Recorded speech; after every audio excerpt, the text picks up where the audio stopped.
Good morning, everyone, and welcome to another edition of the Bat Around. I'm your host, Paul Valley. Ryan, I'm for Bat Around. I want to remind you that today's show is brought to you by Sports. I'd say there's a new World Series 350 after being +5 last week after signing Shohei Ohtani and trading for Tyler. They have now also signed Yoshinobu Yamamoto to a 12-year, $325 million deal, which puts him at +350 odds to win the World Series. The Orioles have stayed at the +1,400 odds they were at last week, so perhaps now is still the time to get in with a futures bet. When you sign up at Sportsbook, use the code PRESSBOX23 and you'll receive a same-day first bet match up to $250, win or lose. We are starting today's show on a little bit of a somber note. Former Oriole Ryan Miner passed away yesterday after a year-long battle with stage 4 colon cancer. He had been in hospice care for the last month. Ryan Miner, former two-sport star at Oklahoma, drafted in both Major League Baseball and the NBA. Most notably famous for replacing Cal Ripken on September 20th, 1998, ending the streak at 2,632 consecutive games. I actually remember exactly where I was and what I was doing when Ryan Miner replaced Cal Ripken. We were down celebrating my stepmother's birthday in Annapolis because her birthday is September 20th. And we were eating at a restaurant. I'm not sure if it's still there or not. It's called Vespucci's. And it was a nice day out with the family. And I remember seeing the TV and seeing Ryan Miner playing for Cal Ripken. And I couldn't believe it. So I remember what I was doing, where I was. Ryan Miner also managed the Frederick Keys in 2013, 2018, and 2019 before battling colon cancer. He would have been 50 in January. So our thoughts and prayers and our sincerest condolences go out to Ryan Miner's family as they suffer this terrible loss right at the holidays. Just awful in all regards. The Orioles did make some news over the last week. Not the news we were hoping for as far as player acquisitions are concerned. They did actually sign a lease agreement. It's not a false sense of hope. They actually signed that lease agreement. And again, we went over it a little bit last week. They have 4 years to come up with a development deal for the area to break ground on development and have it approved around the ballpark. If it is not approved by the date in 2027, it will be a 15-year lease. Otherwise, if they agree to the renovations around the ballpark, it will be a 30-year agreement. They do, however, have instant access to $600 million in funds to make renovations to the stadium. I haven't seen too many renderings of what they're planning to do yet to the actual stadium. I know that they're going to do a new PA system, a new scoreboard, because it is the smallest scoreboard in all of Major League Baseball. So they're going to be doing those two things. And I did hear that they're going to be taking out some seating to provide better fanfare, probably like a little lounge area or another deck or something of the sort. My assumption is that, and I know it's going to be happening in the upper deck, so I think we can all safely assume it'll be happening to the upper reserve section in left field that's in fair territory. Those seats are never filled.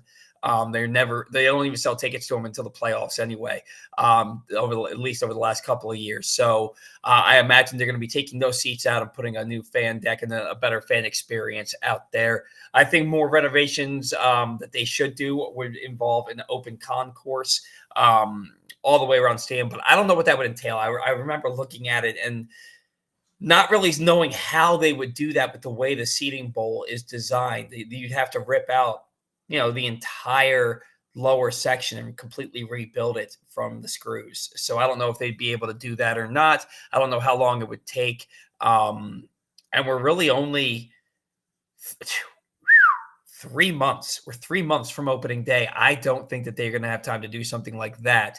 I imagine these renovations will probably start next off season. Although I think that they're just ripping out seats and building like a fan experience deck out there in left field. I feel like that's something they could probably do in 3 months, but they have to expedite the process and get started right in the new year.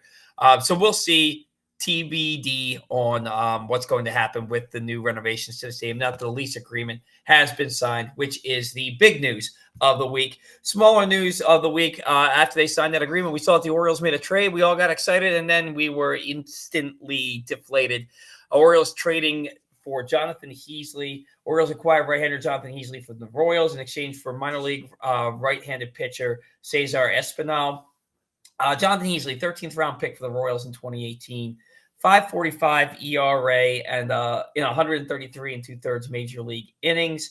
He had a 22.6% strikeout rate in 134 innings pitched at AAA the last 2 seasons, despite a 6.11 ERA.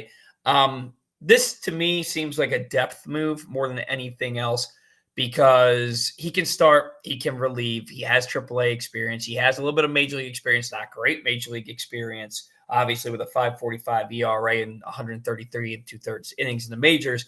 But look, the Orioles have done this in the past where they've gone out. They got Cianel Perez, they got Danny Coulomb, they got Joey Crable. Bring in some of these guys and they come in and have success because the Orioles know how to develop pitching. It's been proven. They just know how to develop pitching. So this move to me is for depth, but don't be shocked if you see him get a lot of runs in spring training. And with a good spring, he could be part of that Orioles bullpen on opening day. We just don't know. The return, Cesar Espinal, not noteworthy in his career to this point. He's played just 2 minor league seasons, both in the Dominican Summer League. I believe he's 18 years old. 4.02 ERA, 21.9% K rate, 11% walk rate. Actually, I think he's 19 years old. So again, 4.02 ERA, 21.9% K rate, 11% walk rate in 53 and 2/3 innings pitched the last 2 years in the Dominican Summer League. So the Orioles not giving up a lot to not get a lot. We'll see. I don't expect either of these guys to have their name in neon lights anytime soon. But, it is still a trade that the Orioles have made during this offseason. We know that we have entered the slow time of the offseason. This is the weekend before Christmas. And what we're looking at now is a deep freeze. So the hot stove is going to be turned off right now. They're getting those burners turned off. And we will have more action after the new year. But it's just to get the nature of the game. Probably guys packed it in for the rest of the rest of this year and into the new year on Friday. And we're probably not going to see much movement until after New Year's Day. So I still believe the Orioles are going to trade for a starting pitcher. I'm hoping it's somebody like Dylan Cease. I'm hoping it's Corbin Burns, if not Dylan Cease, if the Orioles don't give up too much. Because a 1-year rental when he's going to command $25 million plus on the open market, the Orioles aren't going to dip their toes in those waters. So for me, how much you willing to give up for 1 year Corbin Burns? But I'm hoping that they're going to be able to get at least one starting pitcher that's formidable. And, let's get into that a little bit. Before we do, I want to remind you today's show is brought to you by Royal Farms. Feed your family gathering this holiday season with Royal Farms world-famous chicken. Get an 8-piece mix for just $12 or a 10-piece dark for just $15 at your neighborhood Royal Farms. Want to get into it a little bit. The Yankees made a run at Yoshi Yamamoto.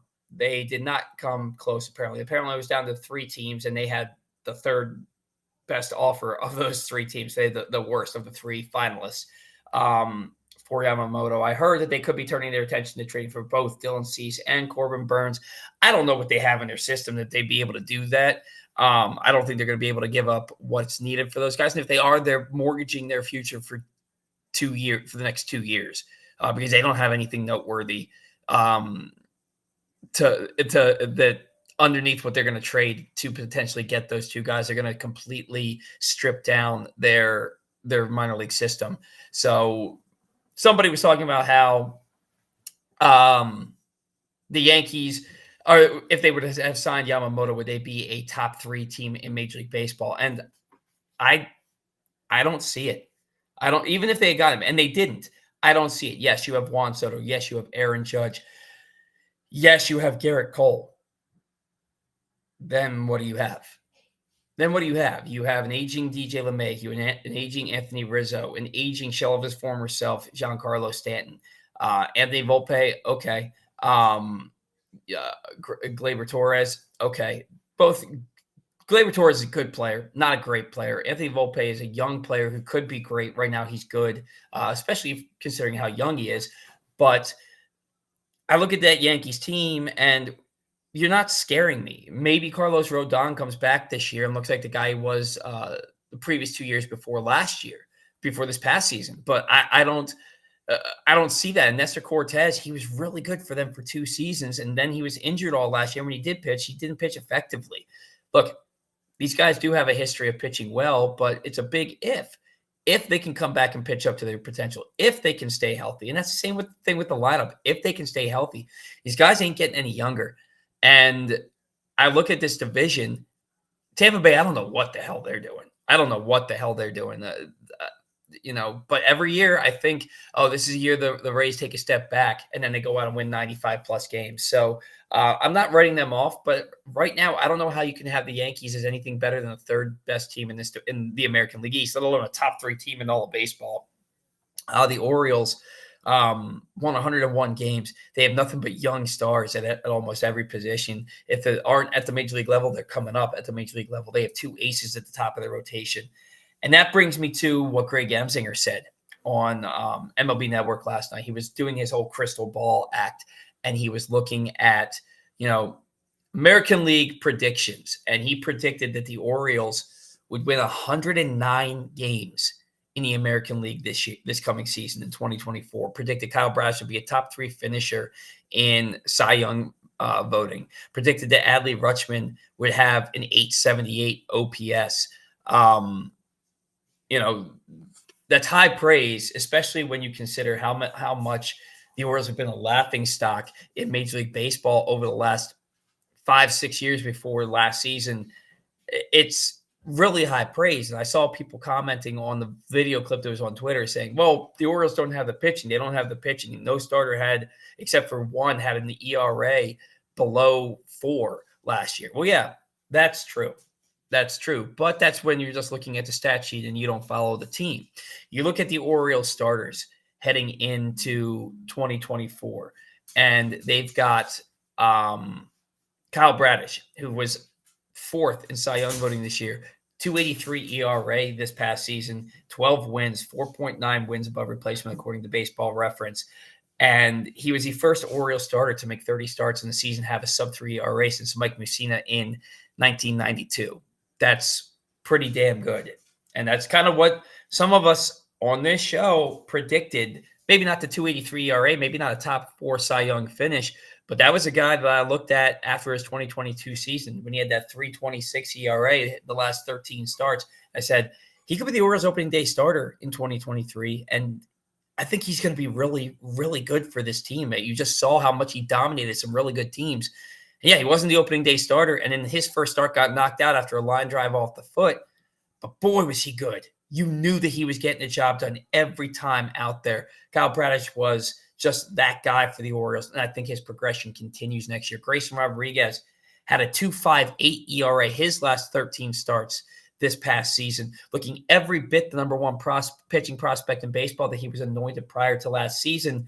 And this is a guy who is only getting better, and I think he's going to take the fuel of getting just torched in the playoffs and use that to his advantage and really become, alongside Kyle Bradish, a Cy Young candidate. I think that they're going to be one of the best 1-2 punches in all of baseball in 2024. I truly believe that.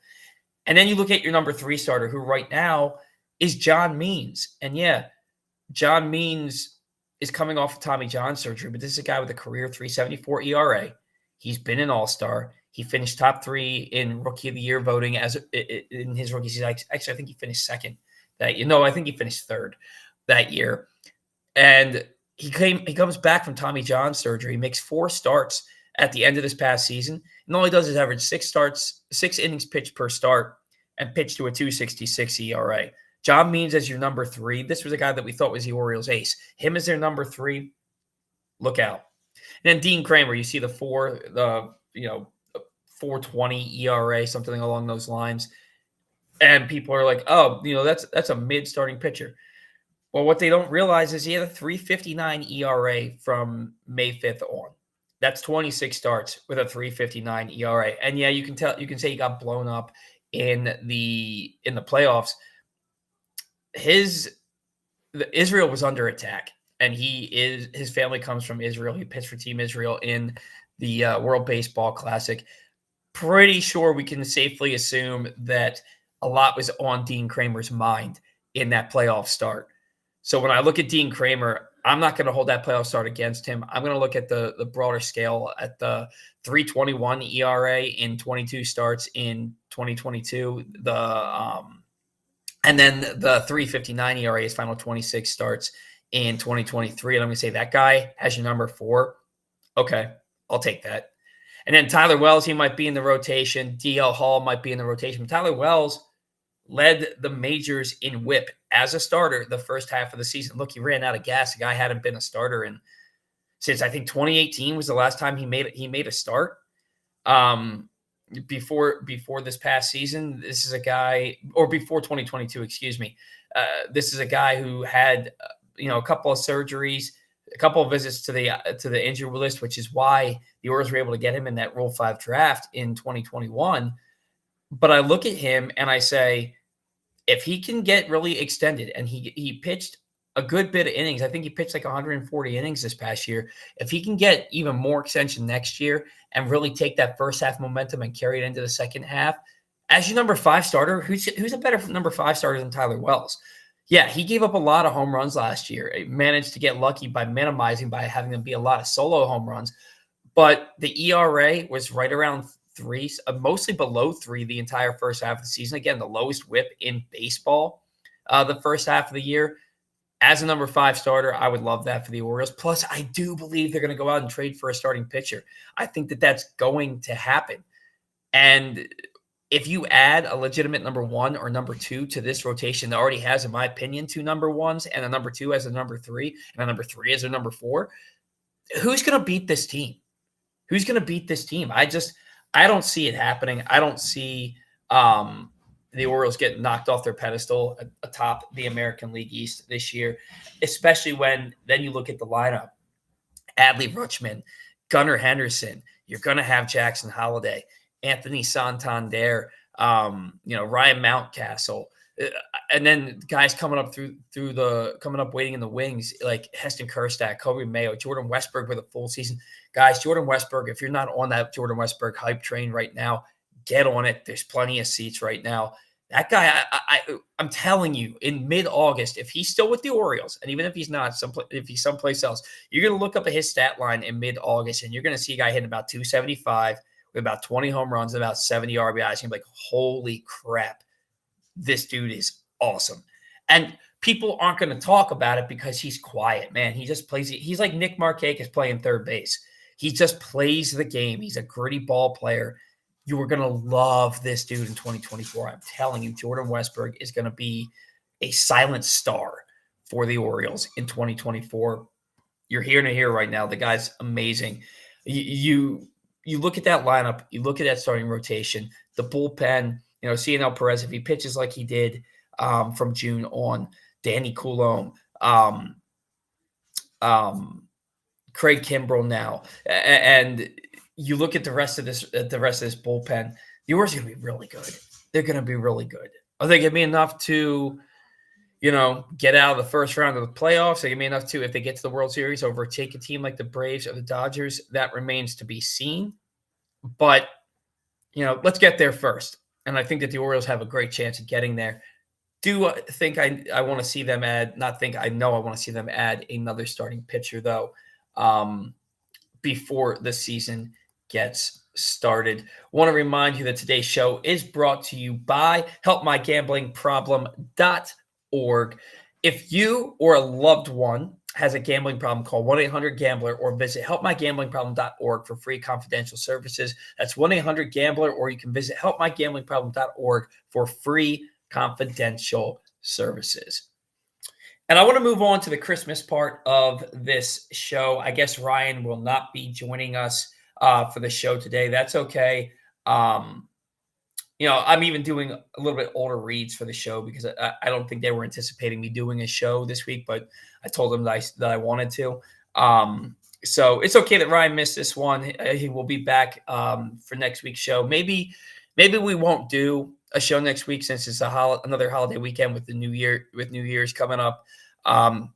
So I'll be in touch sometime this week on Twitter to let everybody know if we're going to be having a show or not next weekend. But in the meantime, it is December 23rd. If you're watching us live, if you're listening to us, we recorded this on December 23rd.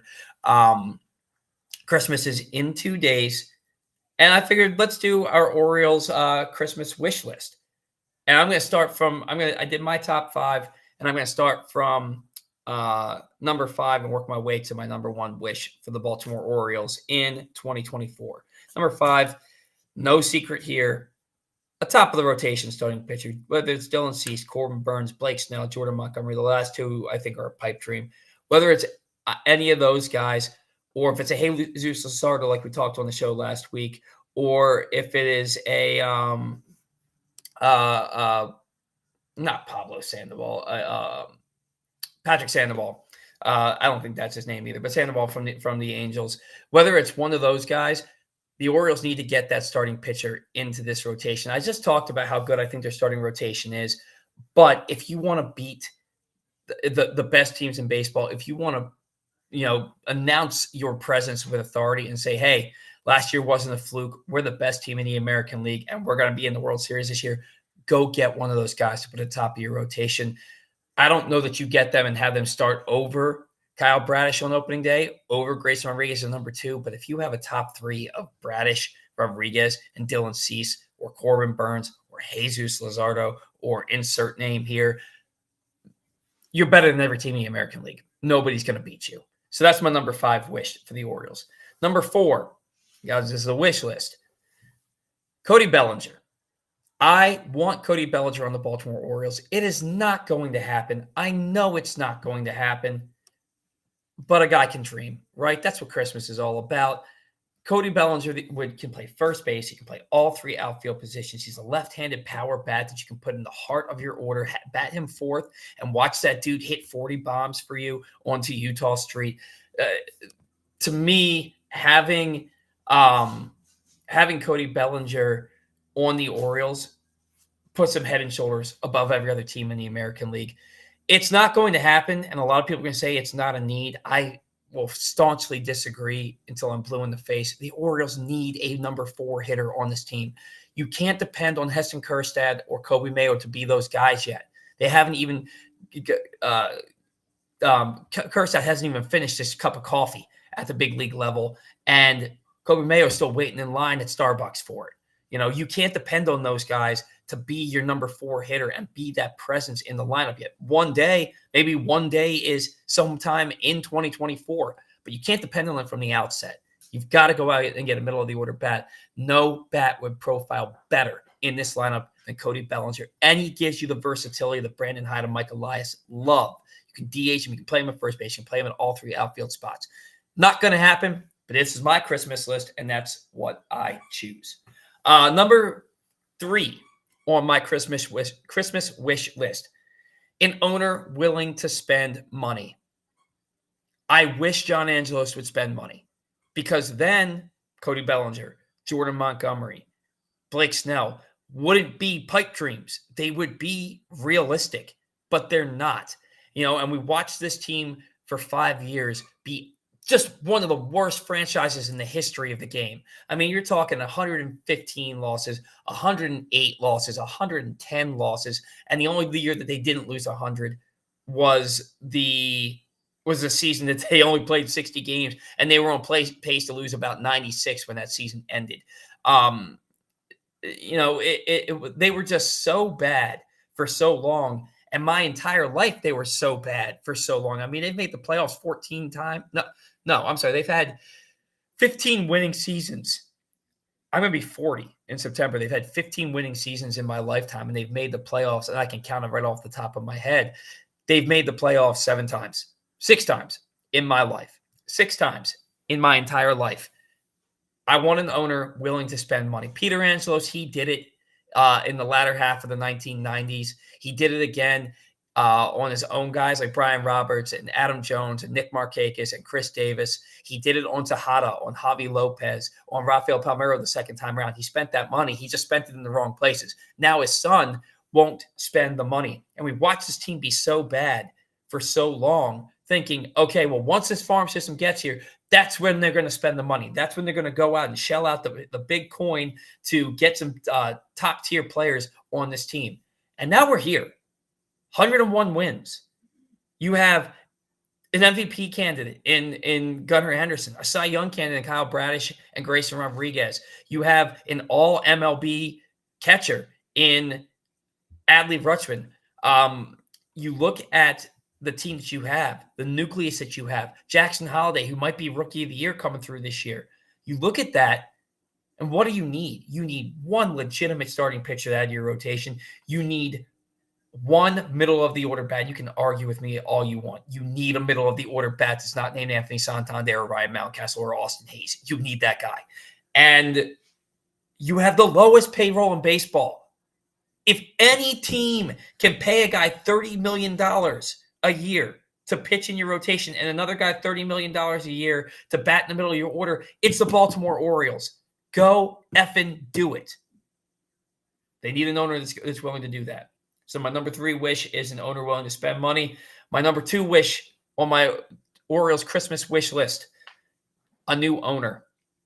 I want a new owner for this team because John Angelos has given me no inclination that he's going to spend money.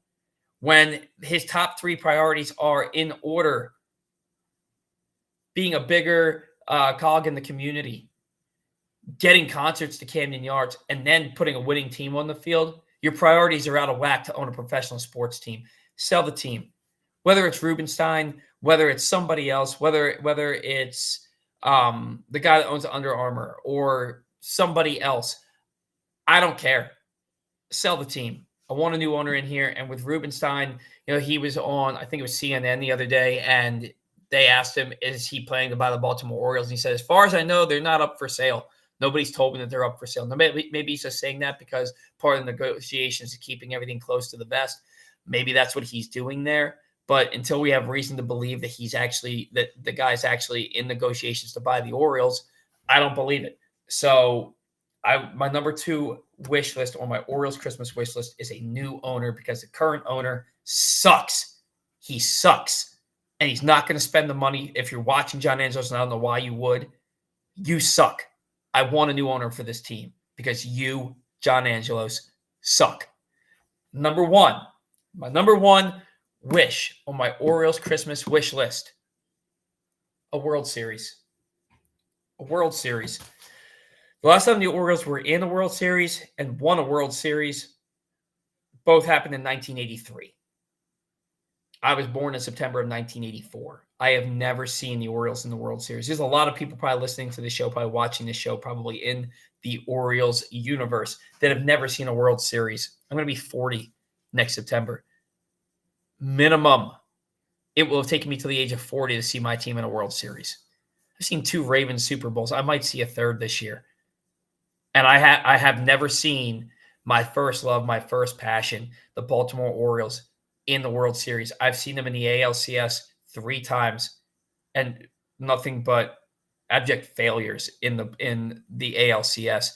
I need this team. I won't even be greedy. You don't have to win the World Series. I want you to. If you don't, I'd be super sad. Who wouldn't? But get to the World Series.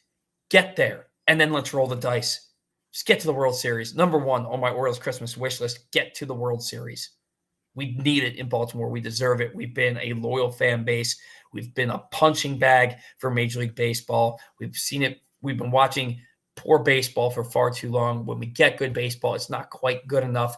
Get to a World Series. We deserve it in Baltimore. I want to remind you, today's show has been brought to you by Glenn Clark Radio. If you missed anything from Glenn Clark Radio this week, check out last week's interviews with Jalen McLeod, Jeremy Kahn, and Tim Barbalace, and more right now in the Glenn Clark Radio Week in Review feature at PressBoxOnline.com. Want to read a comment from Adit Mahmoud. You had a comment on the show a couple weeks ago, and actually, I believe that your comment was the one about Sandoval, Patrick Sandoval from the Angels. Assuming the price is similar and Houston is willing to move Framber, would you rather trade for Valdez or Cease? How much of Elias Sig holds familiarity with Framber impacts interest in him? I don't think that you can understate the impact of these guys having been in that organization. With the Framber comes from. Framber Valdez is a very good starting pitcher. He's under team control for the next 2 seasons, so he becomes a free agent in 2026. One of the best pitchers in the American League, and let's look him up real quick here because I'm not familiar with his stats from last season. What I do remember about him is I believe that he had like 26 consecutive quality starts. I think the Orioles were the team that snapped that. I think they scored like 6 runs off of him in 6 innings. Last year, 12-11, 3.45 ERA and 198 innings pitched with 200 strikeouts on the nose, 1.126 WHIP. This is a guy who career ERA of 3.40, 3.45 ERA last season, 2.82 in 2022, and 31 starts with 17 innings pitched. Led the American League with 17 wins, 201 in the third innings pitched. Led the American League in that category. The year before that, 3.14 ERA in 22 starts with 11 victories for the 2021 Houston Astros. It's going to cost you more to get Framber Valdez, in my opinion. This is a guy who's been in the World Series. He's won a World Series. He's one of the best pitchers in the American League. He's averaging 200 innings pitched each of the last 2 years, something that Dylan Cease has never done. And he's never had a full season as a starting pitcher as bad as what Dylan Cease had this past year. Doesn't put up the strikeout numbers that Dylan Cease does, but 200 strikeouts and 198 innings pitched last season is still pretty damn good. I mean, that's 9.1 strikeouts per 9. And Greg Maddux will be the first one to tell you don't have to be a strikeout artist to be a legitimate starting pitcher. Look, I'd love to have Framber Valdez. I think it's going to cost you an astronomical price. You're talking probably Kobe Mayo, 2 of Kobe Mayo, Heston Kjerstad, and Colton Cowser. Probably also Connor Norby or Joey Ortiz. And then you're looking at also probably a starting pitcher like a Armbruster or Cade Povich or James Pinto. And that's just to start the conversation. I think it's going to be too rich of an ask. I would love it. But when I love the return that the Orioles have to give, I don't think I would. And I don't think people in Baltimore would either. So love the question, Adit. Keep them coming. Keep them coming. I think that cost ultimately proves to be too rich for the Orioles' blood. Today's show is also brought to you by Project Game Day and the Tyus Bowser Show. You can join Glenn, Rita, and Femi Ayabadeja right here on these same press box pages for Project Game Day following the Ravens, and probably not on Christmas. Now that I think about it, they might be. Again, they didn't send me reads for this week, but following every Ravens regular season game, you can catch Glenn, Rita, and Femi Ayabadeja right here on the same press box pages for Project Game Day. And you can join press box and Great Eights memorabilia for the Tyus Bowser Show this week. Last week, they were at the Hamilton Sports Bar and Grill on Harford Road. They do these on Tuesday nights throughout the season. I imagine that there will be more shows, especially with the Ravens having clinched a postseason berth last week. And look, if the Ravens win this week, and I think if the Browns lose, the Ravens clinch.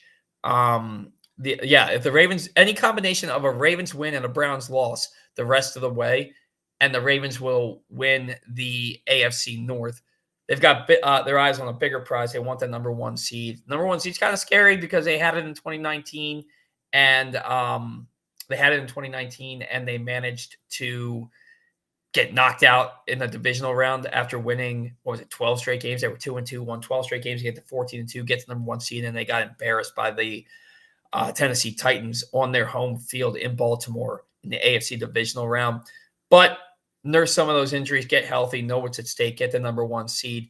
If the Ravens win on Monday in San Francisco, I think Lamar Jackson is a lock for the NFL MVP. I think he's an absolute lock if the Ravens beat San Francisco. Going to be a tall ask, but that's just my opinion. But anyway, because of the playoffs, I do believe there's going to be another Tyus Bowser show. Project Game Day and the Tyus Bowser show are both brought to you by Superbook Sports, AJ Michaels, and helpmygamblingproblem.org. Like I said, it's going to be a truncated show. One, because Ryan's not here, and two, because with the things slowing down as people approach the holidays, it's looking as though there's not much to talk about. It's not looking as though anything. There's just not much to talk about. So show's probably coming to an end here in just a few minutes. But I did want to talk about the Dodgers signing Yoshinobu Yamamoto. Again, 12 years, $325 million after signing Shohei Ohtani for 10 years, $700 million, $680 million of which is deferred. $50 million signing bonus for Yamamoto, who has never thrown a major league pitch. Impact of the offseason, I think after the holidays, and maybe even just before, I think you could still see some moves this weekend. I know a lot of people, especially with, Friday entering a long weekend, Christmas being on a Monday. I know a lot of people are probably traveling for the holidays, so there's going to be a lot of inactivity, but don't be surprised if a team sneaks in and signs Blake Snell or Jordan Montgomery. A lot of these guys want that peace of mind for the holidays, want to know that they can, kind of really ramp up their off-season workouts beginning in January to get ready for the season and know where they're going. Don't be surprised if Jordan Montgomery or Blake Snell sign pretty quickly after the news of Yamamoto signing just 2 days ago.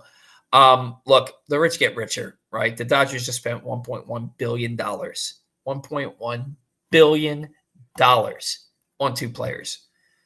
And, you look at a lineup that has Mookie Betts, Freddie Freeman, Shohei Ohtani, and a rotation that right now has Yamamoto, Walker Buehler. You're probably going to have Julio Urias unless those allegations come to pass with him. The Dodgers need more pitching. There's no getting around that. They need more pitching, but that lineup is stacked. They have 2 of the biggest names in baseball now, 3 in Yamamoto, Shohei Ohtani, Mookie Betts. Freddie Freeman is just he's one of the best players ever. He's one of the greatest hitters in the universe. That team's loaded, but that's the beauty of baseball. Anything can happen. Like I said, you saw the Braves win 104 games this year. They were head and shoulders above every other team in baseball, and they didn't make it out of the wild card round. Did they? No, they made it to the division series because they had the bye in the wild card round. But they didn't make it out of the division series. They lost again to the Phillies, who they had a 14-game division lead on. Following a 16-game division lead the year before. The Braves, 104 wins, and they get knocked out of the division series. But what's the point in that? You can spend as much money as you want. You can spend as much money as you want.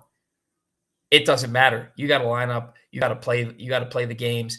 The Padres, they spent over $220 million last year. They didn't even make the playoffs. The Yankees, same thing, over $200 million. They didn't make the playoffs. Same thing with the Boston Red Sox spending every year. The Cubs spend every year. Look at all the postseason success from those teams. Yankees haven't won a World Series since 2009. The Cubs, they won in 2016. They thought that they had that big window, and they haven't been back. They haven't even gotten close, which is another reason why the Orioles need to go out and spend money to get players for this team, because your window you can think is wide open, and it could shut like that. Go get some players. I don't think it's bad for baseball that a team goes out and spends that kind of money on Shohei and Yamamoto. It's not bad for baseball. I think there has to be a salary floor. I would love a salary cap. I think it's ridiculous that teams can spend that much money, but they're not breaking any rules. And if they have an owner that's willing to do it, God love them. I wish the Orioles would go out and spend that kind of money. Go spend $1.1 billion on 2 players. And make your team the absolute World Series favorites. Do it. If you want to beat them, you got to beat them at their own game, right? I think what the Orioles are doing is important. Having a team that's built from the foundation that's all homegrown. But are you going to keep those players? Are you going to have those players be in Baltimore for the foreseeable future? You're going to sign them to extensions to keep them here and to keep this window open for as long as possible to make a Houston Astros-like run. Difference is the Houston Astros went out and they signed some guys too. They traded for Garrett Cole, and they traded for Justin Verlander and Zach Greinke. They went and Carlos Beltran to make a run there, and Brian McCann. They did those things that they needed to do to get their team over the hump and win that World Series. Are the Orioles going to do that? That remains to be seen. Dodgers plus 350 odds to win the World Series. That's ridiculous. Plus 350 to be World Series champions. Those odds are so low, or so high. I mean, the odds that good are incredible for a team. I mean, it's basically saying they're going to win. Everybody else pack it up at plus 350. That's absolutely nuts. Wish the Orioles would do the same thing. Still a lot of off season to go, so we'll see what's going to happen from here on out. Another comment here on the show, this one from James Peebles. I could see Montgomery going back to the Yankees, unfortunately, but at least Yamamoto won't be there. Yeah, one of my favorite things that's happened over the last 10 years is the Yankees missing out on a lot of these big-name players. And, yeah, they got Garrett Cole. Yeah, they traded for Stanton. Yeah, they re-signed Judge, but they traded for Stanton. They signed Judge because he had already played for them. And if you let him go, if the Yankees had let Aaron Judge go this past season, if he had signed with, say, the Giants for the 2023, the Yankees may not have even been 500. They would have been so bad. He is that entire offense. He's that entire offense. And yeah, now you traded for Juan Soto. Look at these guys. You traded for Soto. You traded for Stanton. You signed Rodon. You signed Judge, who has played 2 full seasons in his entire career. Yeah, now those 2 full seasons, he hit 52 home runs as a rookie and 62 home runs on his way to an American League MVP. But you're talking, what is this now? That he's entering his 8th season. He's played 2 full healthy seasons. All right, it's like it's like Peter Angelos spending money in the wrong places. And you can argue Carlos Rodon was the best pitcher on the market last year, and that's true. But the injury history preceded him, and it came back to bite them in the butt this year. Aaron Judge, yes, he was the best hitter on the open market last year, and you had to keep him. I get it. Just like you can crucify me for this. The Orioles had to keep Chris Davis following the 2015 season. They had to. They had to go out and re-sign him. You can't let a guy who's led the majors in home runs 2 of the previous 3 seasons, you can't let him walk in free agency. You had to re-sign him. It didn't work out. But if he hadn't signed with the Orioles and they let him sign someplace else, we would have never heard the end of it. We would have never heard the end of it. So just like the Orioles with Chris Davis, the Yankees had to sign Judge. But that doesn't mean the money was spent in the right places, because he cannot stay on the field. He's done it twice in 7 big league seasons. Twice. He is a phenomenal player. He's a phenomenal player. But bodies like that break down. Look what happened with Stanton. They're basically the same size, 6'7", 270 pounds of solid muscle. Stanton's a shell of his former self, and he's, 32 years old? Aaron Judge, 31 years old, 6'7", 270 pounds. That is not a body that's meant to withstand the rigors of a 162-game season. I am a full foot shorter than him, and my body hurts after playing a doubleheader or playing 4 games in 5 days. My body hurts. These guys play 162 games in 180 days. 6'7", 270 pounds. That body's not meant to withstand those rigors, and that's why Aaron Judge has barely been able to stay on the field. So the Yankees, could I see Jordan Montgomery going back? That's what the whole point of this was, from James Peebles' comment on YouTube. Thanks for tuning in on YouTube, by the way. Thanks to all of you for tuning in. Especially when it's just me here. I know I tend to blow the 8, but thanks for sticking with me. Jordan Montgomery going back to the Yankees, I could see it, but you also have to look like he was supposed to be an up-and-coming guy with the Yankees. It didn't totally work out there, and as soon as he left there, he became one of the best pitchers in baseball. I don't think that's a coincidence. A lot of guys had a lot of trouble pitching under the pressure of the big lights in New York. Randy Johnson was terrible with the Yankees. And then he goes back out to San Francisco and he becomes Randy Johnson again. Carl Pavano was a Cy Young candidate. And then he goes to the Yankees and he was terrible. Some of these guys just cannot pitch, cannot play under the brightest lights in New York. So Jordan Montgomery, was that the case for him? Is it a situation where he will want to go back to New York? Now, look, money talks. If they offer him 5 years at $150 million to come pitch for them, yeah, he's probably going to take that. But if it's anything less, if their offer is comparable to somebody else's, might he take a little bit more money to have peace of mind and to continue to be one of the best pitchers in the American League without all the pressure of pitching in pinstripes? I could see that being the case of him taking maybe a smaller offer to pitch someplace else, just like Cliff Lee did when he spurned the Yankees to pitch for the Phillies back in 2008. We're going to see how this offseason plays out. We're going to see a lot of these dominoes start to fall. Now that Ohtani's taken care of, now that Yamamoto is taken care of, you're going to see Snell and Montgomery next, and then maybe Bellinger after that. But the dominoes are going to start falling as soon as we get through the holiday season. That's going to do it for us here on the Bat Around today. Thank you so much to all of our sponsors. Without you, we don't have a show. Thank you to each and every one of my listeners, our followers, our viewers for tuning into the Bat Around week after week. And especially today, I know that a lot of you are traveling. I know a lot of you are starting your holiday celebrations. We have ours coming up in just a couple of hours here at my mother-in-law's. So thank you for taking the time on a busy holiday weekend to spend part of it with me on a Saturday morning. I truly appreciate you. Until either next week or the week after, we'll see.